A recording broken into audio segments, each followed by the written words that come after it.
Et quand la tristesse arrive, je sais tu es là, toujours près de moi. Bon vendredi, bienvenue à votre émission de la Victoire de l'amour. J'espère que vous allez bien ce matin et qu'on se prépare à vivre une belle journée avec la priorité des priorités qui est la parole de Dieu. Et on s'en va rejoindre immédiatement. Je sais que vous l'aimez beaucoup et moi aussi. Le bon doc, Gilles Lapointe.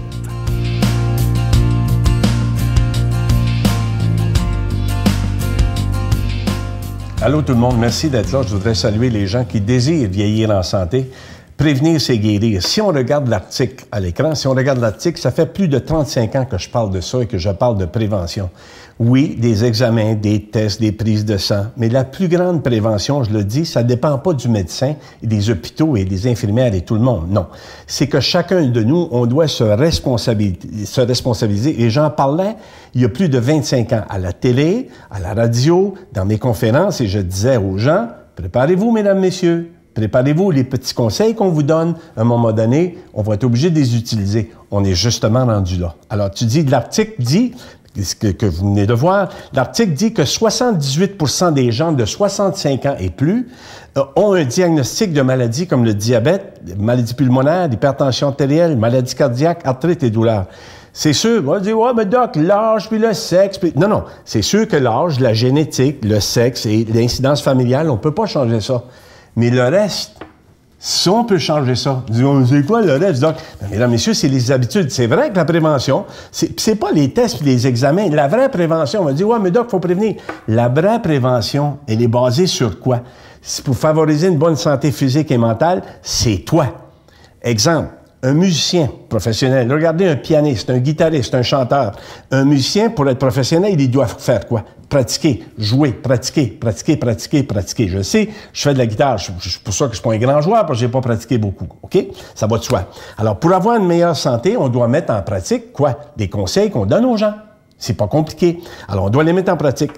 L'espérance de vie va augmenter. Elle a augmenté si on compare ça au début du siècle. Mesdames et messieurs, on a peut-être pris 25-30 ans de plus qu'au début du siècle. Alors, ça veut dire qu'on a changé des choses. Mais ce qu'il faut comprendre, c'est qu'avec le vieillissement de la population, et comme l'article le mentionnait, c'est que ça va coûter de plus en plus cher. On le sait actuellement. Alors, lorsqu'on dit aux gens de ne pas fumer, se maintenir en forme, de bien s'alimenter, de s'arrêter, de bien penser, j'en parle presque à toutes les émissions, les chroniques, d'éviter la jalousie, de s'asseoir et de s'agenouiller ou de prier simplement ou de méditer. C'est pas des paroles en l'air, ça, quand on dit ça. C'est simplement d'apprendre aux gens à penser santé et arrêter de penser maladie. Malheureusement, c'est ça qu'on a trop développé. On pense trop maladie et on ne pense pas assez santé. Est-ce qu'il y a un gros progrès qui s'est fait de ce côté-là? Ah oui, les gens, on avance en âge de plus avec combien de médicaments? Alors, c'est là où il faut se poser la question. Alors, prévenir, c'est guérir. Les petits conseils qu'on peut considérer comme niaiseux, on doit les mettre en pratique. Et de là, l'importance pour être capable de vivre en santé. Je vous le souhaite. Bonne semaine à tout le monde. Notre Père qui es aux cieux, que ton nom soit sanctifié, que ton règne vienne, que ta volonté soit faite sur la terre comme au ciel. Donne-nous aujourd'hui notre pain de ce jour. Pardonne-nous nos offenses comme nous pardonnons à ceux qui nous ont offensés. Ne nous laisse pas entrer en tentation, mais délivre-nous du mal, car c'est à toi qu'appartient le règne, la puissance et la gloire pour les siècles des siècles. Amen. Toujours très heureux de vous parler de ce beau cadeau du mois de mai, en ce mois de Marie. Il s'agit d'une belle épinglette, une exclusivité de la Victoire de l'amour, de la Vierge de Notre-Dame de Lourdes. Vous la voyez à l'écran.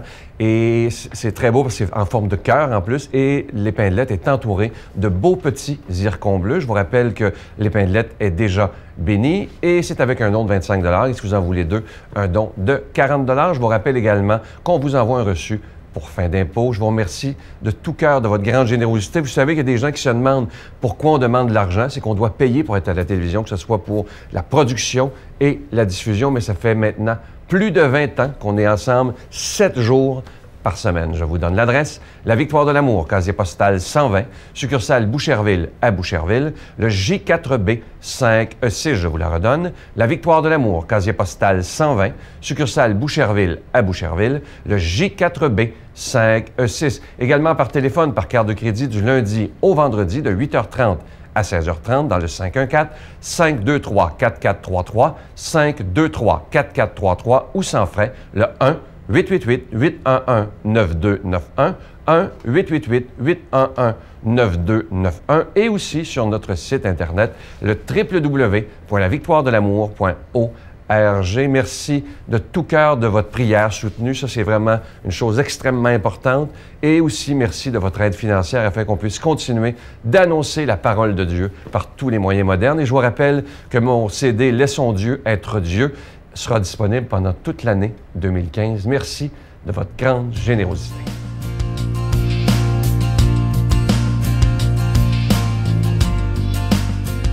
Mon Dieu, donnez-moi la sérénité d'accepter les choses que je ne peux changer, le courage de changer les choses que je peux et la sagesse d'en connaître la différence.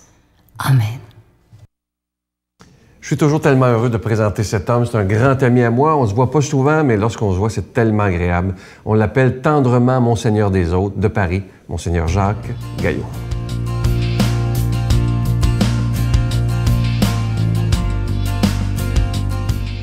Évangile selon saint Marc.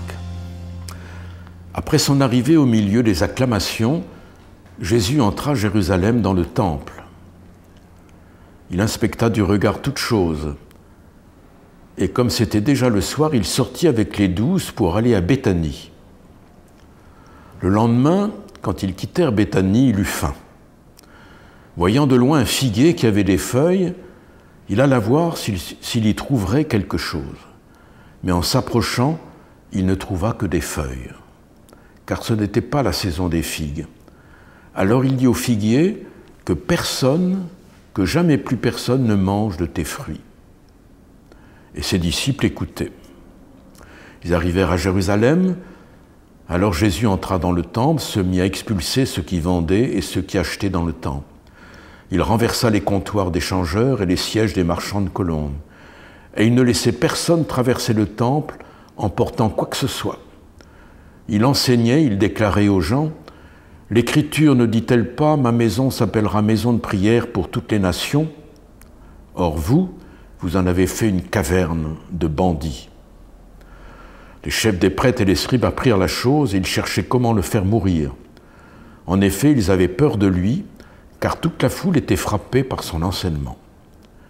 Et quand le soir tombait, Jésus et ses disciples s'en allaient hors de la ville.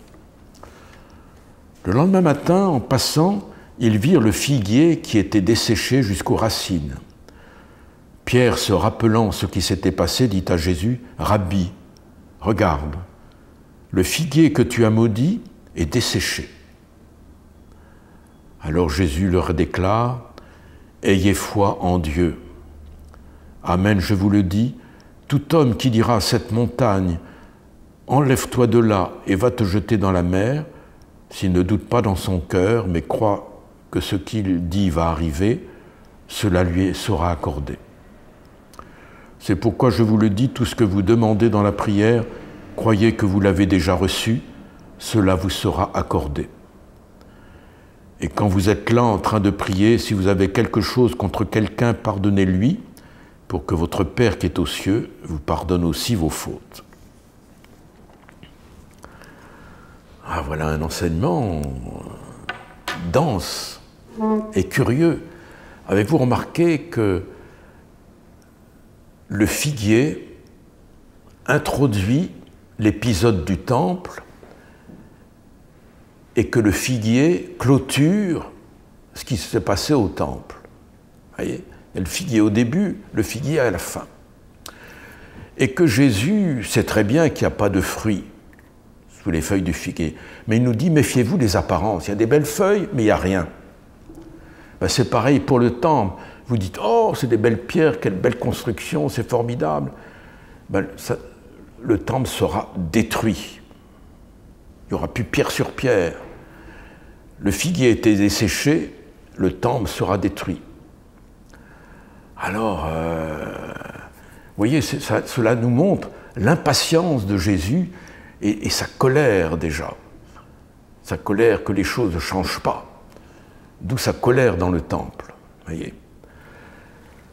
Alors, il nous faut dépasser aussi les apparences. Je me souviens que quand j'avais été au Rwanda, c'était avant qu'il y ait le génocide, ce terrible génocide, il y avait des assemblées le dimanche que je trouvais de toute beauté. Il y avait des milliers de personnes qui venaient de partout, ça chantait, etc. Ça me remuait. Et puis il y a eu ce génocide, tout s'est effondré comme un château de cartes. Les gens se sont entretués les uns les autres, massacres, dans les églises, etc., où on célébrait. C'était pour moi un choc. Oui, j'ai pensé aux figuiers. Il y avait de belles feuilles, puis finalement, ça n'a pas duré. Alors, que nous dit Jésus dans tout cela? Il nous dit « Ayez la foi ». Si vous dites à cette montagne « Va, je te donne la mer », elle se jettera dans la mer. Qu'est-ce que ça veut dire? Vous savez, vous dites parfois « Moi, j'ai une montagne de problèmes en ce moment, de difficultés. Je ne sais pas comment m'en sortir. » On m'a dit ça autrefois. On m'a dit « Je ne sais pas comment vous faites avec tous vos problèmes. » On dit, j'ai une montagne de courrier, je ne sais pas qu'est-ce que je vais faire avec tout ça. Voilà. Et dans nos rêves, la montagne, c'est un obstacle infranchissable.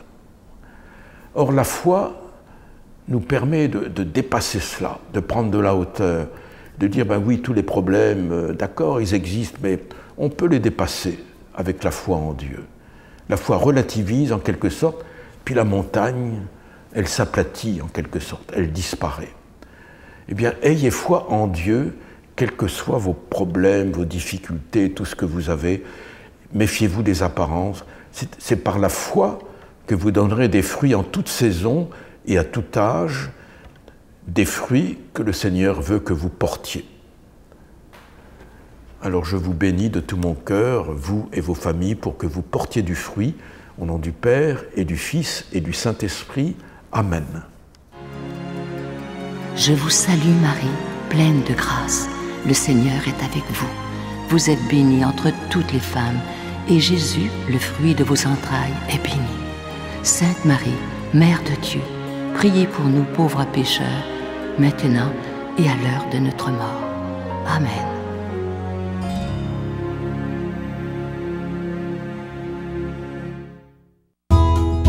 La Victoire de l'amour vous invite à sa retraite spirituelle dans le centre du Québec, les 9, 10 et 11 octobre 2015.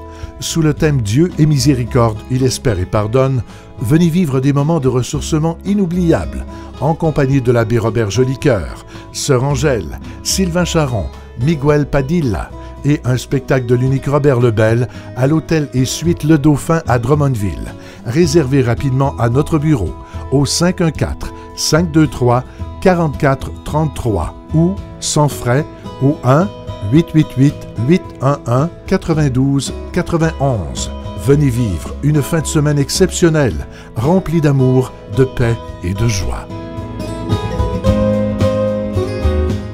Je vous rappelle de ne pas oublier de réserver votre place pour la prochaine retraite de la Victoire d'amour qui aura lieu en octobre. C'est les 9, 10, 11 octobre prochains. C'est à Drummondville, donc dans le centre du Québec, dans cet hôtel qu'on connaît bien parce qu'on l'a souvent rempli, cet hôtel-là, l'hôtel Le Dauphin de Drummondville. Et on aura avec nous l'abbé Robert Jolicoeur, un spectacle de l'abbé Robert Lebel, que vous connaissez bien. C'est lui qui a fait la chanson Comme lui. Bon, Seigneur, que veux-tu que je fasse? On aura avec nous aussi, évidemment, Sœur Angèle. Miguel sera là, je serai là également. Je vous promets de beaux moments parce que les deux Robert sont prêts pour vous donner une belle fin de semaine. Alors, comme vous le savez, c'est toujours, à chaque fois, on manque de place. Si ça vous tente de venir, c'est important de réserver à notre bureau. Je vais vous souhaiter une très belle journée aujourd'hui. Et comme je vous dis souvent, aujourd'hui, on prend le temps de regarder ce qu'il y a de beau chez l'autre, pas les défauts. Bye. Et dans les processus maladifs, on a des expériences qui montrent à quel point les gens qui priaient avaient des cancers qui guérissaient beaucoup plus rapidement, beaucoup moins d'effets secondaires. C'était la même chose pour les maladies de cœur, pour le diabète. Donc, il n'y a pas une maladie qui n'est pas sans être influencée par la prière.